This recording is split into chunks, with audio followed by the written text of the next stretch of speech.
भगत सिंह ने अपने हाथ से लिखे हैं। एक पेज का पोस्टर है ये, उसमें सबसे ऊपर शुरुआत में तो लिखा हुआ है लाला जी के मौत का बदला ले लिया गया। ये लिखा है लाला जी की मौत का बदला लिया। लाला जी लाला लाजपत राय। जेपी सैंडर्स की हत्या की गई। हालांकि पहले स्कॉट को मारना चाहते थे लेकिन वो जेपी सैंडर्स को मारा गया, हालांकि वो भी उसका हिस्सेदार था, तो कलम से काट के नाम बदला भी गया उसमें। फिर नीचे कुछ लाइनें और लिखी हुई। उन लाइनों में फिर ये लिखा गया क्यों मारा गया इसको। उस पूरे पोस्टर को पढ़ें बड़े ध्यान से, बहुत ही महत्वपूर्ण है वो चीज़ जो मैं बता रहा हूँ। इस पे कम ध्यान देते हैं शायद इतिहासकार, या ध्यान नहीं दिया। उनमें 2 बार सॉरी शब्द का प्रयोग किया गया। उसके आगे हमें इस बात का बहुत दुख है कि हमने एक व्यक्ति की हत्या की। मित्रों नमस्कार, आज हमारा दूसरा दिन है। शहीद आजम भगत सिंह जी पर हम बात कर रहे हैं और डॉक्टर अमरजीत सिंह जी अपनी इतिहास की बहुत ही विशिष्ट समझ के साथ, अध्ययन के साथ, शोध के साथ, अपनी तमाम भावनाओं के साथ, अनुभव के साथ हमारे बीच फिर से हैं। और कल जो पहला दिन हमारा रहा उसमें हमने जाना, उसको समझा कि क्या वो चीज़ है जो उनको बाकी सब क्रांतिकारियों से अलग कर जाती है। भगत सिंह के कैरेक्टर में ऐसी वो कौन सी चमक है जो एकदम दूर से उनको पहचान देती है। और जिस तरह से हमारा वायदा था, आज दूसरा दिन है तो आज भगत सिंह के मानवतावाद के ऊपर हम बात करेंगे। और भगत सिंह का जो मानवतावाद है उसको कुछ बड़ी घटनाओं का भी जिक्र होगा ही होगा, पर बहुत छोटी छोटी घटनाएं, ऐसी सब घटनाएं जिनका दस्तावेजीकरण है, अपनी तरफ से कुछ नहीं है, तो उन घटनाओं को एक एक करके सिलसिलेवार तरीके से आपके सामने रखने की कोशिश होगी। और तब आप देख पाएंगे कि जितने बड़े वो क्रांतिकारी हैं इंसान के तौर पर, उससे भी बेमिसाल हैं। तो आइए आज के इस दूसरे दिन के बहुत ही महत्वपूर्ण सत्र में प्रवेश करते हैं। इससे पहले वाली जो वीडियो में या इससे पहले बातचीत में जो आपने प्रश्न किया था, शहीद आजम भगत सिंह का जो सफ़र था, वो भगत सिंह कैसे बने, वो शहीद आजम कैसे हैं, उस संदर्भ में हमने कुछ चर्चा की। पहले उनके कुछ आयाम मैंने बताए थे, तो जिसमें एक आयाम पे हम चर्चा कर चुके हैं, जैसा अभी आप कह ही रहे थे कि बड़ा हीरोइज्म है उनकी गतिविधियों में, और रोमांच है, और निडरता है, निर्भीकता है, साहस है, जिसके कारण से वो शहीद आजम के तौर पे जाने जाते हैं। इसी कड़ी में आज जो हम दूसरी बात करेंगे वो है शहीद आजम भगत सिंह का मानवतावाद, उसका मानवतावाद की विचारधारा, या उनका मानव जीवन के प्रति प्यार, प्रत्येक मानव के प्रति जो है उनके दिल में जो प्यार है, जो एक लगाव है उसके जीवन के, मानव जीवन के साथ, वो मैं तो ये समझता हूँ कि ये सबसे बड़ा कारण था जिसने भगत सिंह को भगत सिंह बनाया, या जिसने भगत सिंह को शहीद आजम बनाया। पिछले अनेक वर्षों में शहीद आजम भगत सिंह के परिवार के सदस्यों से मुझे मिलने का लगातार मौका मिलता रहा, और ये बात मैंने उनके साथ भी डिस्कस की है, या बल्कि इसी बात को मैं उल्टा भी कह सकता हूँ कि परिवार के 2 सदस्यों ने तो स्वयं से ये मुद्दा भी उठाया और मेरे साथ डिस्कशन ये हुई है। मुझे बहुत पुराना याद आ रहा है, जो सबसे पहला मैं शहीद आजम के परिवार के व्यक्ति से मिला, वो उनके छोटे भाई थे सरदार कुलतार सिंह जी, जिनका काफ़ी पहले स्वर्गवास हो चुका है। और मैं आज से 30 वर्ष से भी पहले 1991 सहारनपुर में उनसे मिला था, उनके निवास पर, फार्म हाउस था। उस समय ये बात हुई थी उनके साथ भी, और उन्होंने भी ये कहा था कि भाई शहीद आजम जो है ना, उनका जो मानव जाति के प्रति, मानव मात्र से प्रत्येक इंडिविजुअल के साथ और समाज के साथ और राष्ट्र के जो लोगों के साथ जो प्यार था वो अद्वितीय था। ये कहते हम चर्चा करते हैं। उनकी बेटी से भी बात हुई थी, यानी शहीद आजम की भतीजी वीरेंद्र कौर संधू, जिनका अभी कुछ समय पहले स्वर्गवास हुआ है, जो USA में थी। उन्होंने पुस्तक भी लिखी है भगत सिंह पे, युग दृष्टा भगत सिंह। उनके साथ भी बातचीत हुई, उन्होंने भी ये डिस्कशन की थी। उसके बाद मुझे कई बार शहीद आजम भगत सिंह के जो भांजे हैं उनके साथ मंच साझा करने का मौका मिला, वैसे भी बातचीत करने का मौका मिला कई एकेडमिक सेमिनार या एकेडमिक जो है फंक्शंस पे। प्रोफेसर जगमोहन सिंह जो कि बीबी अमर कौर के पुत्र हैं, तो वो तो बल्कि एक लेक्चर में उन्होंने बोला भी था इस बात को, मुझे अच्छी तरह से याद है, उन्होंने बात कही भी थी और उन्होंने कुछ छोटी छोटी घटनाओं का जिक्र भी किया था जो मुझे इतनी अभी याद नहीं है। अगर उनमें से कोई घटना याद आएगी तो मैं बताऊंगा। तो वो भी बताते हैं कि शहीद आजम का जो मानव मात्र के प्रति प्यार था ना, इंसान के प्रति प्यार जो था उनका, वो बहुत ज़्यादा था। और इसी प्रकार से शहीद आजम के एक और भतीजे हैं, उनके एक छोटे भाई थे सरदार कुलवीर सिंह, और कुलवीर सिंह के पुत्र सरदार अभय सिंह संधू, जिनका अभी 2 वर्ष पहले स्वर्गवास हुआ है। और मैं सौभाग्यशाली हूँ कि मेरा तो उनके साथ पारिवारिक संबंध रहा पूरा, उनके साथ भी मेरी चर्चा हुई। तो ये मैं इसलिए चर्चा में ला रहा था कि जो बात मैं सोच रहा हूँ, जो मेरा विषय है, जो मैं बताना चाहता हूँ, ये बात शहीद आजम के परिवार ने भी महसूस की है, उसके सदस्यों ने भी ये बात उठाई है, लेकिन स्पष्ट तौर पे ऐसा अभी लिखने में नहीं आया है। तो इसीलिए बात मैं अपनी जो है सभी के पास, आप दोस्तों के पास लाना चाहता हूँ कि उनका मानव मात्र से प्रेम। और इसको कोई मैं बहुत थ्योरेटिकली आपके साथ एक्सप्लेन नहीं करूँगा, थ्योरेटिकली कोई साझा नहीं करूँगा, कोई इसके लिए मुझे जैसे हिस्टोरिकल डिस्क्रिप्शन नहीं है, मैं केवल घटनाएं बताऊँगा। घटनाओं के माध्यम से मैं उस बात को, अपनी जो मेरा विचार है, मैं उस घटनाओं के माध्यम से बताऊँगा कि कैसे ये साबित होता है। तो इन घटनाओं में जैसे जैसे मुझे ध्यान आता रहेगा, मैं इन घटनाओं का जिक्र आपसे करूंगा आज के इस बातचीत में। इसमें मैं पहली घटना का जिक्र करता हूं, जेपी सैंडर्स का मर्डर होना 17 दिसंबर और 1928 को।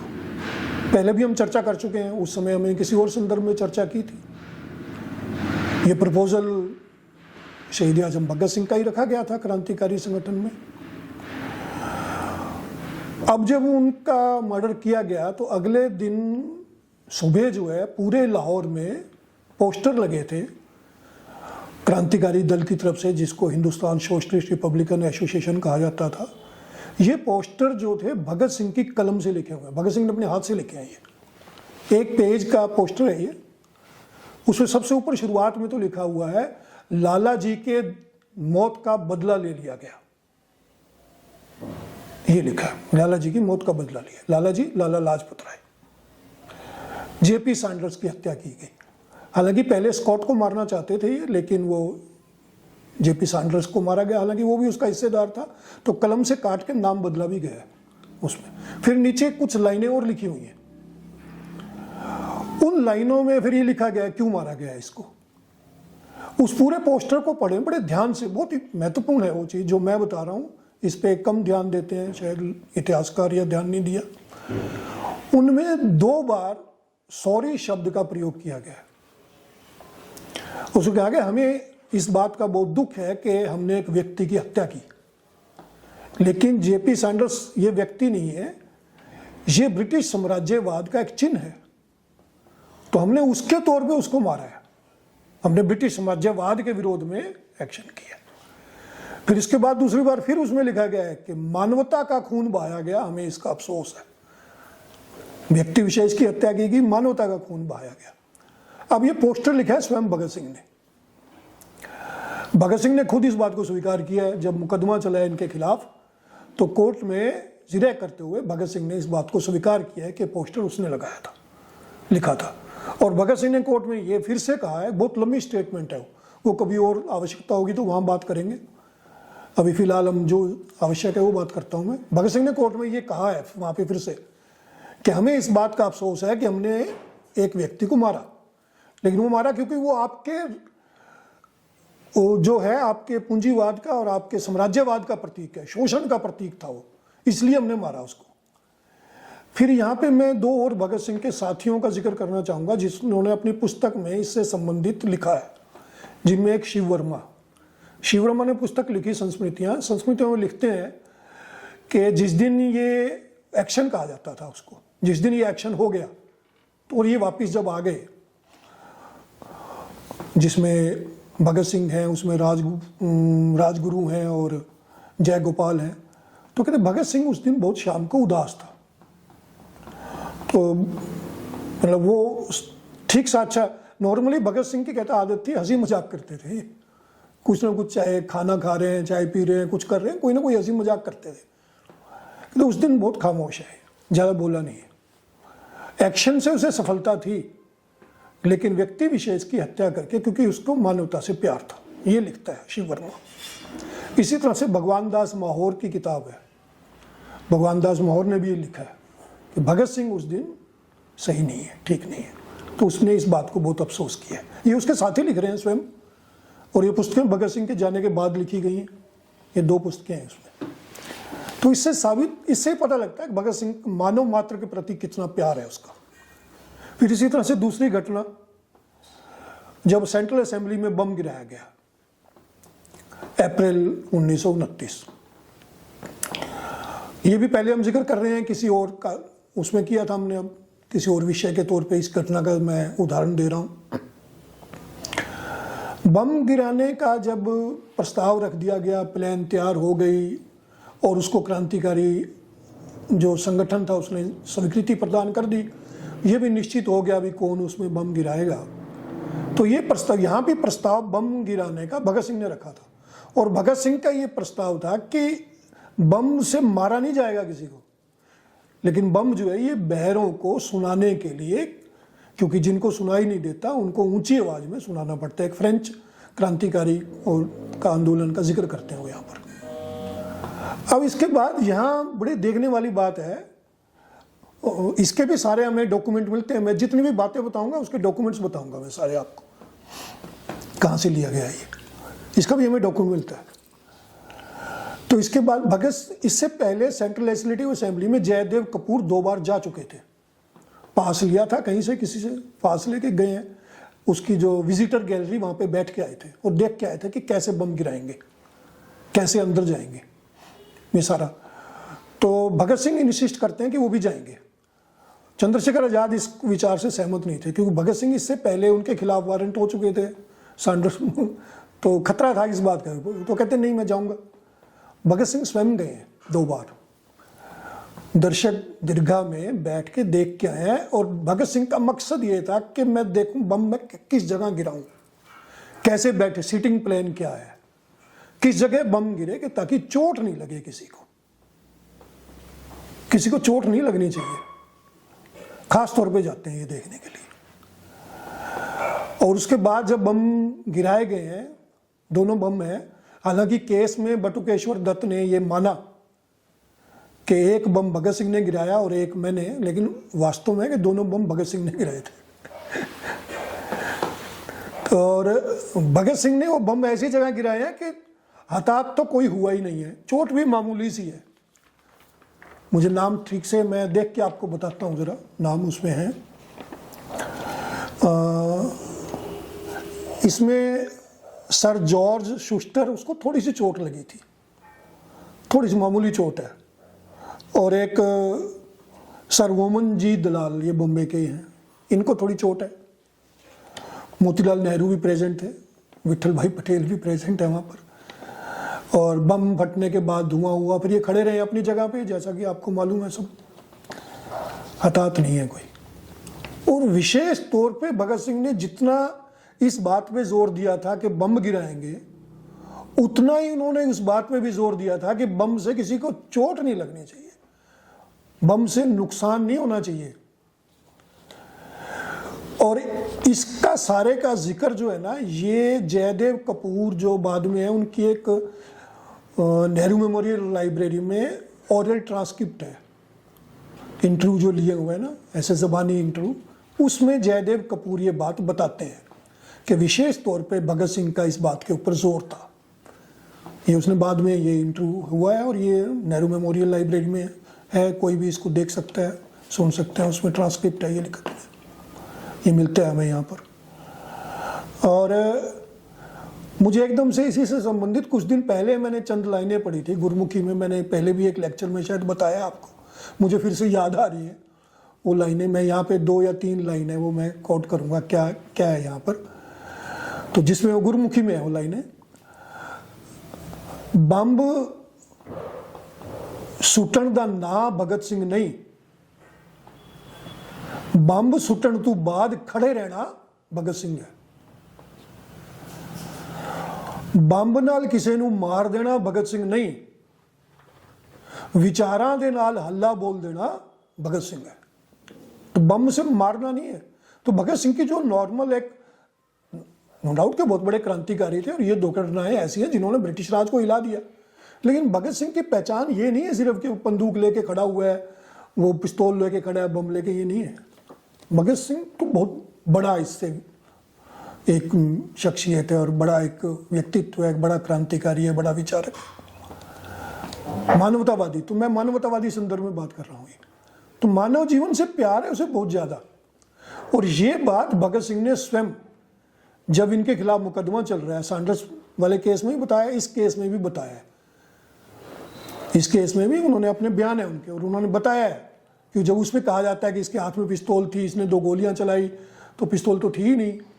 वो कहा भी मेरे पास कोई पिस्टल नहीं थी, मैंने कोई गोली नहीं चलाई, और बम से भी मैंने मारने का प्रयत्न नहीं किया है, ये उसने बताया है कोर्ट में। और बम से क्यों नहीं, वो भी बताता है कि बहरों को सुनाने के लिए किया। लेकिन मैंने इस बात का, क्योंकि या फिर उन्होंने, बहुत लंबी स्टेटमेंट है ये, जहाँ आवश्यकता होगी फिर कभी अपन जिक्र करेंगे इसका, बहुत लंबी स्टेटमेंट है। उसमें पूछते हैं ना जज भी, आपने क्यों बम गिराया, तो भगत सिंह ने सारी भगत सिंह खुद तैयार करते थे। तो भगत सिंह ने बताया और उसमें इन्हीं शब्दों का प्रयोग किया जो मैं कह रहा हूँ। वो भगत सिंह कहते हैं कि हमें मानवतावाद से प्यार है, मानव से प्यार है, इसलिए हम नहीं चाहते थे कि किसी का अहित हो, किसी को चोट लगे, लेकिन आपको सुनाई नहीं देता, इसलिए आपको सुनाने के लिए हमने बम का प्रयोग किया। ये अब तीसरी बात, एक घटना का और मैं जिक्र यहाँ जो बात करूँगा वो शिव वर्मा ने अपनी पुस्तक में संस्मृतियों में किया है।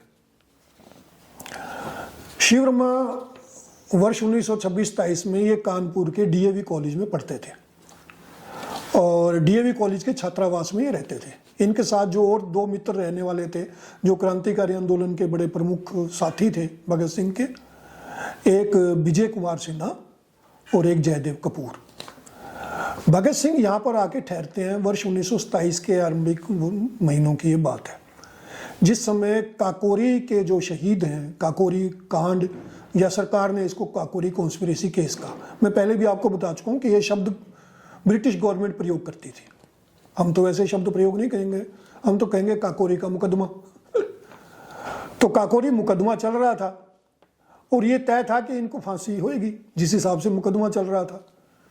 तो राम प्रसाद बिस्मिल को बचाने का प्लान तैयार किया जा रहा था और वो प्लान तैयार वास्तव में भगत सिंह कर रहे थे।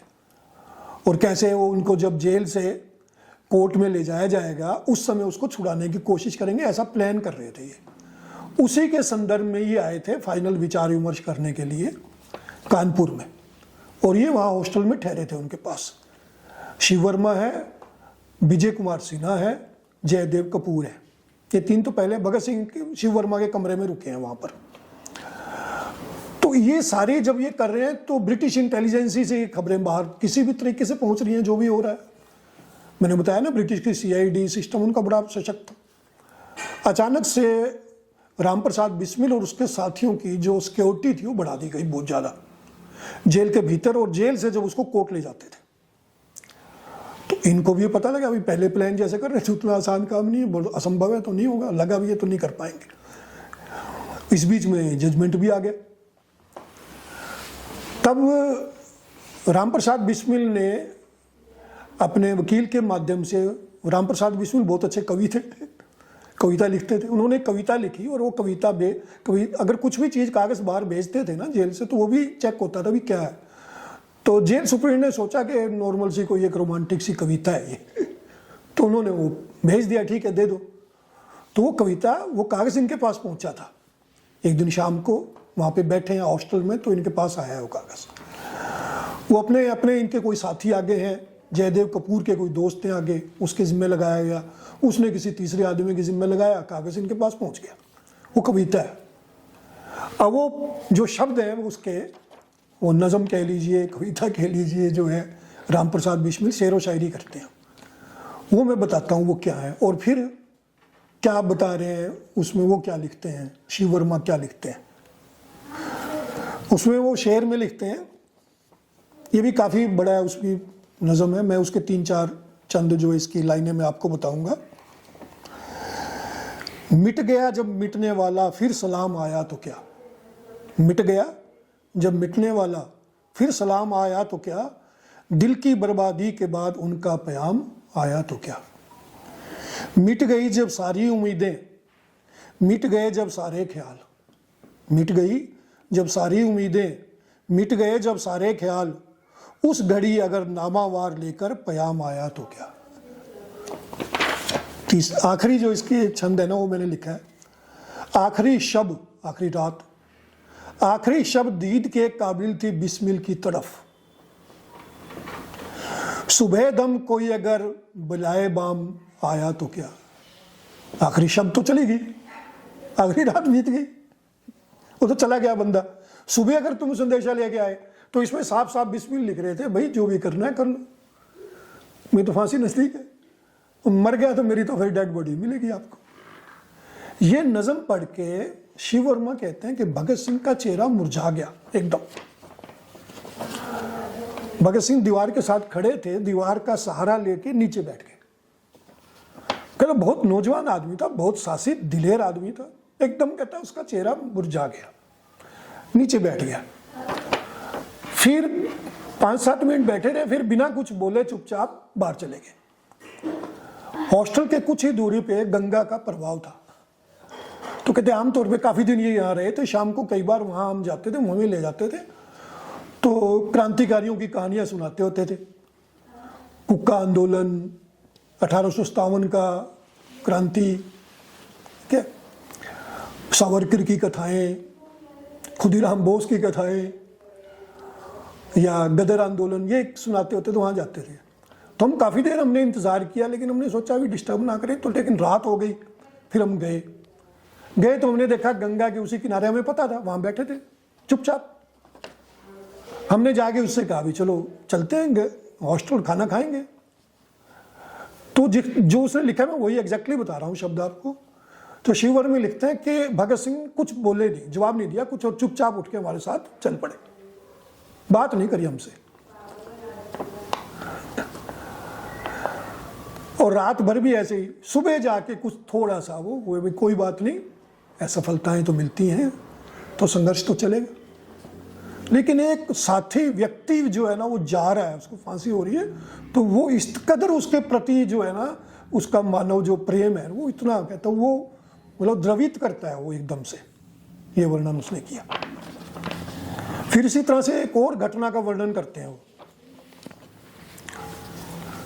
ये शिव वर्मा ने ही अपनी पुस्तक में लिखा है। एक रशियन स्कॉलर हुए हैं, एक रशियन स्कॉलर ने एक नावल लिखा है, उसका नाम है, स्कॉलर का नाम है लियोनाइड एंड्रयू, और उसकी किताब का जो नाम है 7 who were hanged। ये उसने वैसे फिक्टिशियस है, ये हिस्टोरिकल नहीं है ये, और कुछ गतिविधियां बताई हैं उसने। उसमें 7 व्यक्ति जो है उनको फांसी हो जाती है, पकड़े गए हैं। और इस नावल के बारे में एक बात और ऐतिहासिक तौर पे कही जाती है, बहुत महत्वपूर्ण है। वो ये है कि 1914 में ऑस्ट्रिया का आर्क ड्यूक फर्डिनेंड जो है वो सर्बिया की यात्रा पे गया है। जून 1914 में उसको सर्बिया के क्रांतिकारियों ने मार दिया था, और वही कारण बना था प्रथम विश्व युद्ध होने का। इस नावल के बारे में कहा जाता है कि सर्बिया के क्रांतिकारी इस नावल को पढ़ के प्रेरित हुए थे, और यहीं से प्रेरणा लेके उसको मारा था उन्होंने। तो इसलिए ये, हालांकि ये फिक्टिशियस था ये, लेकिन ये हिस्टोरिकली इंपॉर्टेंट बन गया। इसमें जो 7 हैं उनमें से एक कैरेक्टर, जो 7 जिनको फांसी हुई थी ना, उनमें से एक कैरेक्टर ऐसा है जो फांसी की जब उनको जजमेंट हो जाता है तो वो बहुत घबरा जाता है।